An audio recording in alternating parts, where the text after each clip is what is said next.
Before we start talking about call centers, it's important to review how we got here. When we started, I promised to give you a system where you could make unlimited sales from unlimited leads with such control and power that you could turn the flow of incoming leads up or down to match the capacity of your call center. We have discussed the importance of having good lists selected by important criteria. For instance, if I were to buy a list with all the architects in the United States, I will get back about 130,000. Since the numbers are finite, it is imperative not to screw it up by making avoidable mistakes. A seasoned marketing professional could prevent your tendency to turn the whole project into a train wreck by taking control of message and campaign design and put the project on track where all the mistakes he or she learned to avoid from experience and training are bypassed. After all, you're not just running a campaign, you're making a first impression. If you have loser criteria and you add some related professions, you will be working with a list of about 1 million emails, which include urban planning, interior design, construction management, civil engineering, and a few others. There is one law that reigns supreme above all others, if you really think about it. It is the law of probability. By working with massive numbers, you're bringing the gods of chance on your side. However, even with this advantage, stupidity and pride could undermine the whole project.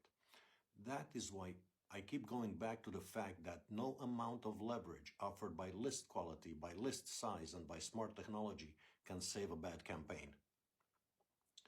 On the other hand, if you do everything else right, what I'm showing you here can easily become your primary source of revenue, clients, contracts, and sustainable growth.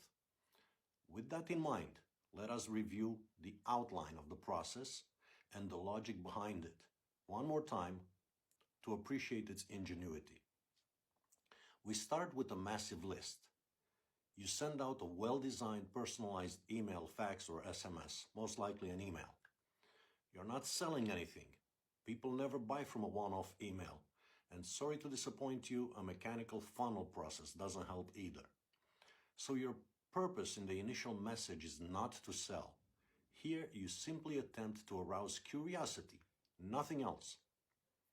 Following the law of probability, we continue to assume that on average, about 100 out of every 2,000 will click the link to check out what you mentioned. That's 5%, a very high response for direct marketing. So far, they have not done anything else. They simply click the link. The power of this system is that they don't need to do anything else. The moment they click, the same page that greets them with their name, pulled from the same database that you emailed, their phone number and the name of the person who clicked the link, and sends it to your call center. The logic here is that you cannot follow up by phone with 1 million people that you emailed. But those curious enough to click and look at your offer are eminently more qualified for a one-on-one conversation than those who trashed your message without opening it. And you collected these names without asking them to fill out any forms. Now, if you blast out 4,000 a day between 9 and 11 a.m., only on working days, you will keep 4 call agents busy 261 days. Each agent makes 50 calls in the morning and does CRM entries and follow-ups in the afternoon. That is how many working days you have in one calendar year. Your virtual call center should have its own telephone number. Your agents should be able to log in and work from anywhere with internet access, a web browser, and a good set of headphones. They should be able to transfer calls to each other and to 2 other people, to an expert who can explain the technical aspects of whatever it is you're offering, and to a sales closer who can take the order and upsell them during the close.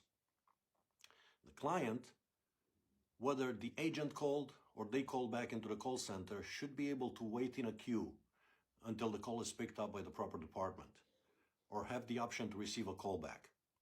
These are details that you can play with during the call center design.